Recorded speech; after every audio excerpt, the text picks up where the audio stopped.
97% des scientifiques travaillant sur le changement climatique estiment que la Terre se réchauffe en raison des activités humaines. Pour bien comprendre la responsabilité de l'homme dans ce phénomène, il faut d'abord s'intéresser à un mécanisme qui, lui, est parfaitement naturel, l'effet de serre. Voilà comment ça marche. Lorsque la Terre est éclairée par le Soleil, sa surface réémet vers l'espace une partie du rayonnement qu'elle a reçu. Sauf que les gaz à effet de serre, comme le dioxyde de carbone, le méthane ou le protoxyde d'azote, retiennent une partie de ce rayonnement infrarouge émis par la Terre et lui renvoient, ce qui contribue à la réchauffer. Or, c'est justement cette mécanique que l'homme a déréglée. Combustion du pétrole et du gaz, déforestation, agriculture intensive. Depuis la révolution industrielle, les activités humaines émettent de grandes quantités de gaz à effet de serre, principalement du dioxyde de carbone et du méthane. Ces gaz s'accumulent dans l'atmosphère et atteignent désormais des niveaux records. Pour le CO2, par exemple, sa concentration est passée de 270 parties par million à la fin du 19e siècle à près de 400 parties par million aujourd'hui. C'est la concentration la plus forte depuis 800 000 ans au moins.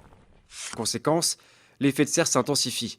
Le surplus d'énergie introduit aujourd'hui par l'homme dans la machine climatique est à peu près l'équivalent de 3 petites bombes atomiques explosant à chaque seconde.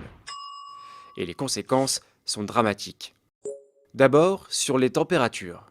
Aujourd'hui, la température moyenne terrestre a déjà augmenté de 0,8 degrés depuis la fin du 19e siècle et les épisodes caniculaires sont plus fréquents. Les températures extrêmes, qui ne touchaient que 1% de la surface continentale terrestre, en concernent désormais près de 10%.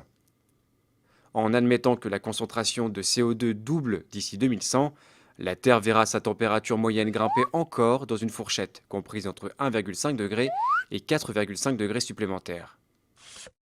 Deuxième impact, le niveau des mers. Sur tous les continents, les glaciers d'altitude reculent et disparaissent. Les grandes calottes polaires du Groenland et de l'Antarctique perdent leur glace dans l'océan et contribuent à élever le niveau de la mer. Si la banquise antarctique voit sa surface augmenter légèrement du fait d'un renforcement des vents, la banquise arctique, elle, a vu sa superficie fondre d'environ 30% depuis les années 80. Résultat, le taux moyen d'élévation de l'océan est aujourd'hui d'environ 3,3 mm par an, mais ce taux est appelé à s'accroître à mesure que les émissions se poursuivent. Déjà montés d'une vingtaine de centimètres en un siècle, les océans pourraient s'élever, dans le pire des scénarios, d'1 mètre d'ici 2100. Les petits États insulaires du Pacifique ou de l'océan Indien, comme les Maldives, seront les premiers à disparaître. Troisième élément directement touché par le réchauffement climatique, les précipitations. Dans les latitudes moyennes et hautes de l'hémisphère nord, les scientifiques s'attendent à davantage de pluie. En Californie ou dans le bassin méditerranéen, ainsi que dans toutes les régions déjà arides, ils prévoient des sécheresses plus longues et plus fréquentes, ainsi qu'une réduction du débit des fleuves. Le problème, c'est que les centrales thermiques et nucléaires sont justement refroidies par les cours d'eau. Ceci pourrait donc avoir des répercussions importantes sur la production d'électricité. Enfin, l'un des effets les plus méconnus et les plus inquiétants du changement climatique en cours reste l'acidification des océans. Le CO2 excédentaire se dissout en effet dans les eaux de surface et les rend plus acides. La rapidité de ce phénomène est inédite depuis 300 millions d'années et les scientifiques ignorent les effets qu'il aura d'ici à quelques décennies.